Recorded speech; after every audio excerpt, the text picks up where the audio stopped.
들어갔습니다. 네, 오늘 2023년 1월 1일 우리 하나님의 축복 가운데 드리는 첫 예배에 하나님의 말씀은 누가복음 13장입니다. 누가복음 13장 New Testament Luke chapter 13 From verse 6 till 9 우리 6절부터 이 9절까지 말씀을 한 목소리로 우리 같이 한번 읽겠습니다. 천천히 누가복음 13장 6절부터 말씀입니다. 다 같이 한번 읽겠습니다. 시작. 이에 비유로 말씀하시되 한 사람이 포도원에 무화과 나무를 심은 것이 있더니 와서 그 열매를 구하였으나 얻지 못한지라. 포도원지기에 이르되 내가 3년을 와서 이 무화과 나무에서 열매를 구하되 얻지 못하니 찍어버리라. 어찌 땅만 버리게 하겠느냐. 대답하여 이르되 주인이여 금년에도 그대로 두소서. 내가 두루타고 그름을 주리니 이후에 만일 열매가 열면 좋거니와 그렇지 않으면 찍어버리소서 하였다 하시니라. 아멘. 아멘. 오늘 우리가 함께 좀 나눌 말씀은 새로 주어진 기회, 그런 말씀으로 한번 말씀을 나누려고 합니다. 조금 좀 여기에서 저분들이 많이 조금 들어오도록 하기 위해 유혹하는 제목으로 잡는다면은 산에서 물고기를 그렇게도 한번 잡아봤어요. 산에서 물고기를 구하는 사람들. 오늘 우리는 좀 이해하기 어려운 예수님의 비유의 이야기를 듣습니다. 포도나무 밭에 무화과 나무를 심었다는 이 비유의 시작부터가 말이 되지를 않습니다. 오늘 본문은 마치 산에 가서 물고기를 얻으려는 것 같고, 아니면 바다에서 진달래 꽃을 구하는 것과 같습니다. 우리말 속담에 콩 심은 데는 뭐가 납니까? 콩이랍니다. 팥 심은 데는 팥이 난다라고 우리가 말하고 있지 않습니까? 네. 그렇다면 이 포도나무 밭에는 포도나무를 심어야 되죠. 그런데 오늘 비유에 뭐라고 얘기했습니까? 포도나무 밭에 무화과 나무를 심고 그 열매를 기대한다는 것 자체가 바보 같은 생각이 아니겠습니까? 그렇습니다. 하지만 이 예수님의 이 비유에는 패러독스, 이 역설적인 진리가 있다는 것입니다. 따라서 그 비유에서 이런 예수님의 역설적인 진리를 발견할 때, 아하, 바로 그 말이었구나. 그럴 때 사실 우리에게는 큰 울림이 주어지는 것도 사실입니다. 오늘 포도원 주인은 하나님을 비유합니다. 그 하나님은 기대할 수 없는 것에 대해서 한없이 기대합니다. 그리고 오래 참습니다. 그리고 그 열매를 기다리는 바보 같은 하나님 같습니다. 또 이 포도원은 하나님 나라를 비유합니다. 오늘날로 얘기하면 하나님의 나라를 구현해가는 마치 교회라고 얘기할 수가 있겠죠. 포도나무는 하나님을 유업으로 받은 이스라엘 백성을 말합니다. 이것은 어떻게 보면 다시금 영적인 이스라엘을 얘기하지만은 우리나라에 복음이 들어와서 1884년 그때 1세대, 2세대, 3세대 지금까지 어떻게 보면 4세대 먼저 믿은 사람을 이야기할 수도 있습니다. 그런데 여기서 이 무화과나무, 포도나무는 이해를 하겠는데 이스라엘 백성인 것을, 그런데 그 포도나무 밭에 무화과 나무를 심었다는 거죠. 이것은 무화과 나무에서 유업과는 상관이 없는 그 무화과 유업에서 벗어난 사람들, 즉 이방인, 이스라엘 백성 외의 사람들, 아니면은 오늘 우리 아버님도 예수를 안 믿고 우리 어머니도 안 믿고 우리 집안에 어떤 기독교 가정도 아니고, 그런데 내가 혼자 믿게 된 나 자신을 비유한다고도 할 수가 있습니다. 그런데 오늘 포도나무 주인이 몇 년 만에 갔습니다. 거기 실제로 보시면 포도원 지기에게 이르되 내가 3년을 와서 그랬습니다. 그런데 사실 예수를 믿은 지 5년이 되고 또 6년이 되고 8년이 되어도 아무런 열매가 없다 느껴질 때가 있습니다. 무늬만 모양이고 기도의 열매, 말씀의 열매, 전도와 사랑의 열매, 성령의 9가지 열매, 사랑과 희락과 화평과 인내와 자비와 양성과 충성과 온유와 절제라는 그 어떤 열매도 찾아볼 수가 없는 형식적인 외식적인 이 바리새인들 같은 그런 모습을 볼 때가 있습니다. 따라서 포도원 주인은 내가 3년을 와서 이것을 한 해에 해갖고 3년에 이래 왔다는 그런 말이 아닙니다. 오늘 이 말씀을 듣고 있는 사람들은 바로 유대인들이지요. 유대인들은 이미 구약에 있는 율법을 다 알고 있습니다. 그래서 거기에는 이 유실수를 심는 법과 그 나무에서 열매를 얻는 것에 대한 법이 있는 것입니다. 레위기서 19장 23절을 보시게 되면은 너희가 그 땅에 들어가, 이 가나안 땅이죠. 각종 과목을 심거든 그 열매는 아직 할례 받지 못한 것으로 여기되 곧 3년 동안 너희는 그것을 할례 받지 못한 것으로 여겨 먹지 말 것이요 라는 법이 있어요. 그래 무화과 나무를 심고 3년 만에 바로 열매를 얻으러 구하러 가는 건 아니라는 거죠. 오늘 이 부의 말씀을 듣는 유대인들은 이 율법을 잘 알고 있었습니다. 그렇다면 이 법을 따른 주인은 무화과 나무를 심고 몇 년 뒤에 간 것일까요? 이제 3년은 레위의 법에 그래 되어 있으니까 4년째 가게 되면 되겠다. 4년째 간 것일까요? 그렇지 않았어요. 이 4년째 열리는 열매는 할례 받지 못한 것으로 여기던 이 3년이 지난 뒤에 첫 번째로 이 맺히는 열매였거든요. 따라서 유대인의 신앙 습관 속에 모든 생축의 첫 새끼, 가축의 첫 새끼입니다. 그리고 나무의 처음난 열매는 하나님께 드려야 합니다. 이게 레위기 19장 24절이나 민수기 3장 13절에 너희의 소산의 첫 열매는 하나님께 드려라. 그래서 이 주인은 4년째 제일 처음으로 하는 그 열매는 하나님께 드린 걸 알기 때문에 어떻게 돼요? 이 주인은 5년이 된 이후에야 이 첫 번째 열매를 구하러 갔던 것입니다. 그런데 어떤가요? 불행히도 그 무화과 나무에는 열매가 없었습니다. 그렇다면 그 무화과 나무는 더 이상 두고 볼 필요도 없이 당장 잘라버려야 하는 것이 유대인의 상징적인 생각이었습니다. 그런데 주인은 그 나무를 그대로 두었습니다. 그때 주변에 있는 사람들이 수군거리죠. 그리고 그 주인을 욕하기 시작합니다. 저 사람 좀 모자란 사람인 모양이야. 생각이 없는 사람 아니야? 뭘 좀 모르는 사람 같아. 등등 이러한 얘기들로 그 주인을 모욕했습니다. 그런데 주인은 이제 5년이 지나고 이듬해 6년째 된 바로 그때 두 번째로 또 그것을 방문했습니다. 그런데도 여전히 열매는 없었습니다. 이웃 사람들은 포도원 주인이 작년에 욕을 많이 먹었기 때문에 이번에는 당연히 열매 없는 저 무화과 나무를 잘라버리겠지 그렇게 생각을 했습니다. 하지만 주인은 이번에도 그 나무를 잘라버리지를 않았습니다.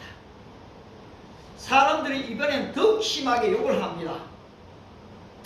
주인은 적잖은 욕을 얻어먹었지만 한 번 더 기다리기로 합니다. 주인은 이듬해 7년째가 아닌 8년째 세 번째로 열매를 구하기 위해 찾아왔습니다.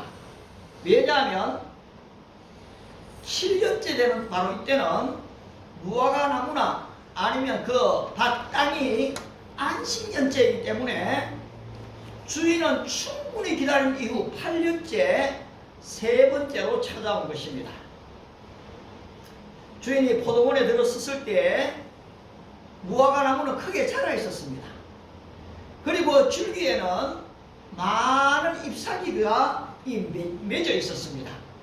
따라서 주인은 잎사귀가 많이 맺어서 있기 때문에 열매도 많겠구나 하고 기대하고 나무 가까이로 갔습니다만 그 무화과 열매에는 하나도 없었던 것입니다. 이에 분노한 포도원 주인은 내가 3년 3번을 와서 이 무화과 나무에서 열매를 구하되 얻지 못하였으니 찍어버리라.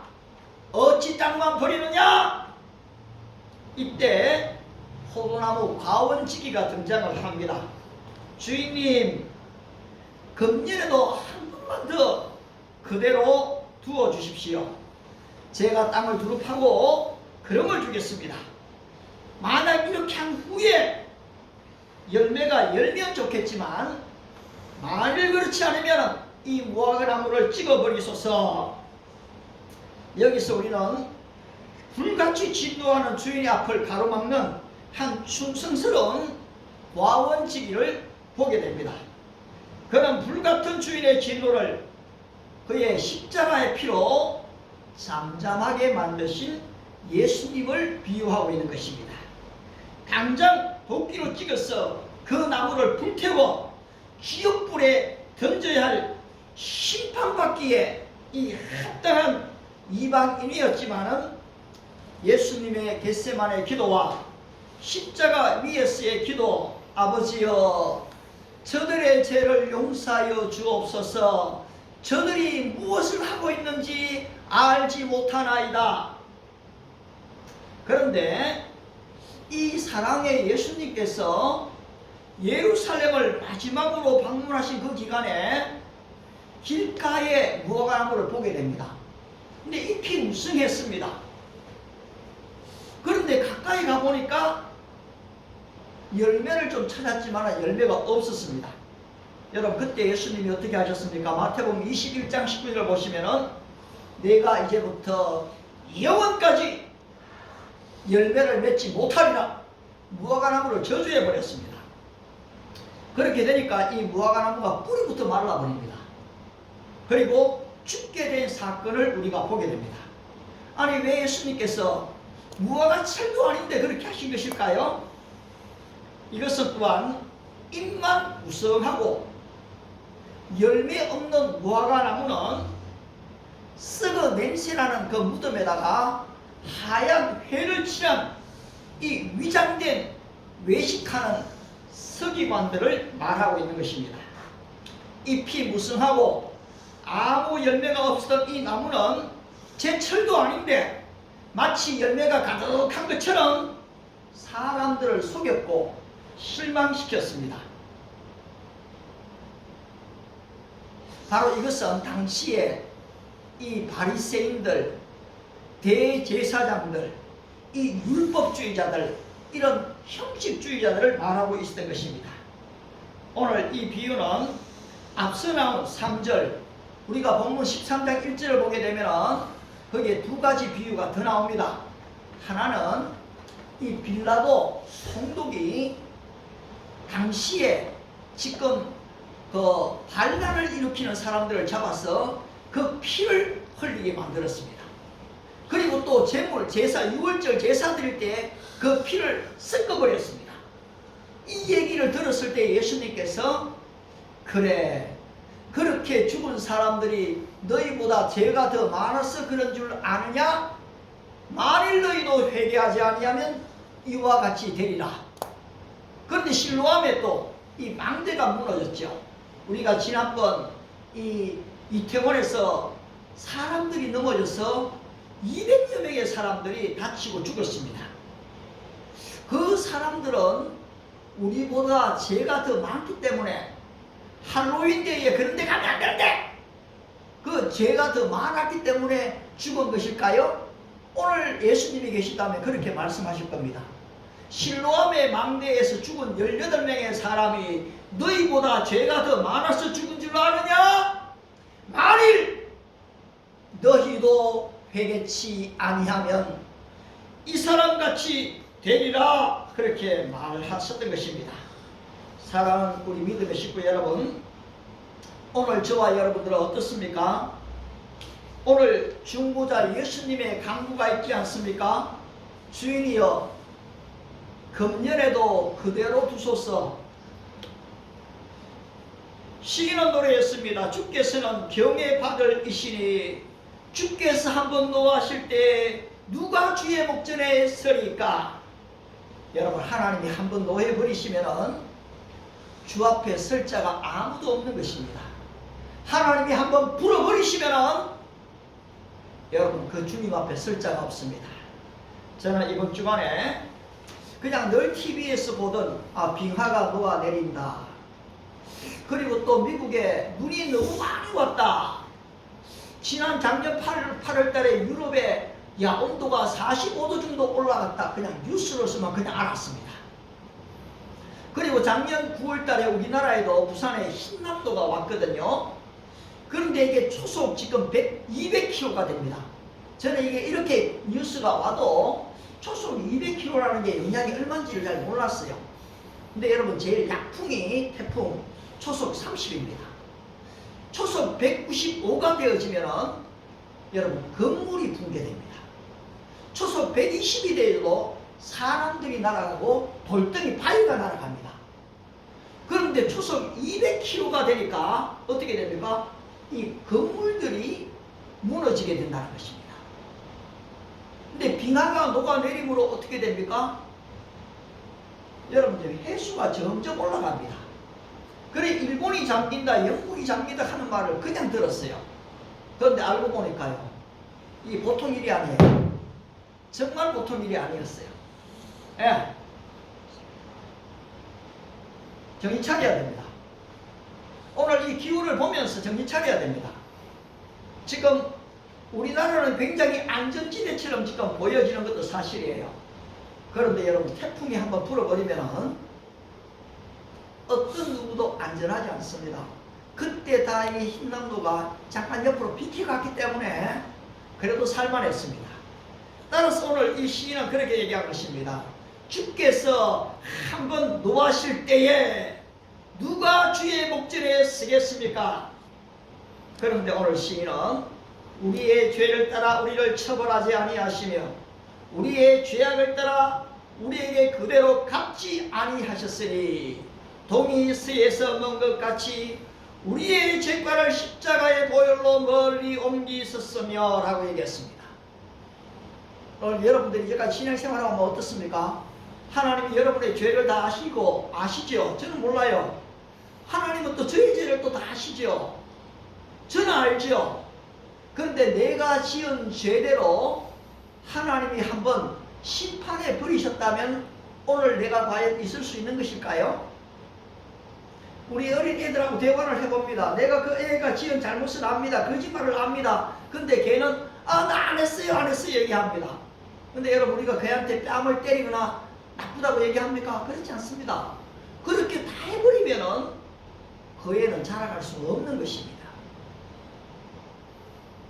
오늘 여러분들이 신앙생활에 온 것에 대해도 마찬가지입니다. 하나님은 오래 참으시는 거죠. 8년째가 됐습니다. 이제 더 이상 형식과 외식에 버려두면 저 사람이 망할 것 같거든요. 심판하려고 합니다.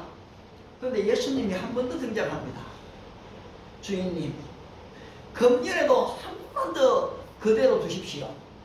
만일 이 무화과가 열매를 맺으면 맺으려니와 그렇지 않으면 그 다음에 찍어 버리십시오. 그렇습니다. 우리의 영원한 중보자 예수 그리스도로 말미암아 금년에도 우리는 지금 이렇게 있습니다. 2023년 새해라는 것이 주어졌습니다. 바로 내 안에 생명이 있습니다. 예배할 수 있는 건강이 있습니다.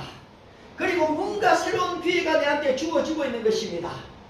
저는 작년에 기타를 저희끼리 연습하면서 솔직히 포기하고 싶더라고요. 왜냐하니까 그저께도 2번 하다가 포기했거든요. 여러분 미안하게도요, 이상하게도 포기한 사람들은 자주자주 포기합니다. 여러분들이 실수했던 것들을요 한번 돌이켜 보십시오. 그러면 그런 실수를 반복하게 되가 있습니다. 대학을 공부하는 사람들도 휴학하고 싶은 마음이 참 들 때가 많아요. 그런데 그것을 반복해서 그렇게 해버리면 어떤 사람은 10년, 20년 만에 졸업하는 사람이 있지요. 아니면 졸업을 못하는 사람들도 많이 있습니다. 그런데 그렇게 포기하고 싶을 때에 그 선생님이 자꾸 우리한테 뭔가 선물을 들고 와요. 그리고 그 선생님이 또 계란을 들고 와가 직접 삶아갖고 우리에게 막 줄 때에 제가 참 미안했습니다. 안 되겠다. 이제부터 집에서 연습을 좀 해야 되겠다. 그래서 1시간, 2시간을 연습해 보니까요 이상하더라고요. 기타가 재미가 있어요. 그런데 선생님이 가르친 걸 잘 모르겠어요. 또 잊어버렸어요. 근데 유튜브를 켜서 코드를 그려보니까 C 코드가 이렇게 되는구나, D 코드가 이런 알겠더라고요. 여전히 지금 F 코드는 좀 잡기도 어려워요.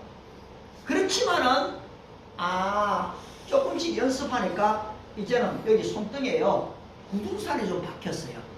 옛날만큼 기타 줄을 잡아도 아프지를 않아요. 그래서 내가 내 마음속에 더 이상 포기는 하지 않겠구나. 그리고 이제는 새해를 들었으면서는 하나님 걸 마음껏 찬양해야 되겠다. 그리고 찬양하며 기도하리라. 그냥 기타 좀 칠 줄 안다, 나 기타 좀 쳐, 이게 아니고 연습하는 그 시간이 하나님 앞에서 낮엔 해처럼 밤엔 달처럼 그렇게 살 수 없을까, 이렇게 부르면서 내가 이렇게 살지 못하고 있구나. 욕심도 없이 어두운 세상 비추어 온전히 정말로 비추는 달처럼 좀 살고 싶은데 안 된다는 거지요. 회개의 마음이 일어나기를 시작하는 것입니다. 다시금 새로운 기회를 주신 선생님께 참 감사합니다. 여러분의 신앙은 좀 어떻습니까? 좀 열매를 맺어가고 있습니까? 좀 못 맺은 것 때문에 답답하고 좌절하고 있습니까? 여러분, 때로는 사람은 감정적이었어요. 굉장히 공격적이기도 합니다. 심하게 말도 합니다. 그런데 그 예수님은 우리를 기다려주고 계시는 것입니다. 2023년이라는 새해를 우리에게 주셨습니다. 그리고 우리의 믿음이 자라가기를 기대하십니다. 성령의 9가지의 열매가 주렁주렁 맺혀지고 풍성한 삶이 주어지기를 우리 주님은 축복하고 기다리고 계시는 것입니다. 그런 적 여러분, 오늘도 우리 주님께서 말씀하시는 주인님, 금년에도 한 번만 더 그렇게 두십시오. 오래 참으시고 기다리시는 그 하나님의 사랑을 더 믿고 여러분 열매를 맺어가는 형식과 외식이 아닌 정직과 진실로 마음과 뜻과 정성을 다하여 하나님을 예비하고 내가 만나는 나의 이웃을 사랑하는 그런 성숙된 열매 맺는 신자가 되시기를 축복합니다. 기도하겠습니다. 하나님 아버지, 참 감사합니다. 우리는 마땅히 열매가 없기 때문에, 죄를 반복해서 짓기 때문에 당연히 포도밭에서 찍힘을 받아서 뜨거운 지옥불 속으로 던져져야 할 인생이지만 이렇게 여전히 우리를 사랑해 주시고 받아주시고 용납하심을 감사합니다. 아버지여, 그 사랑이 너무 많으시기 때문에 또다시 포기하고 또다시 거짓말하고 또다시 연약해지는 우리 자신이 아닌 진정한 진정한 하나님의 사랑에 사로잡혀서 성령의 9가지 열매를 맺어갈 줄 아는 하나님의 사람이 될 수 있게 은혜를 허락해 주시옵소서. 감사드리며 예수님의 이름으로 기도드리옵나이다. 아멘. 네, 꺼주셔도 됩니다.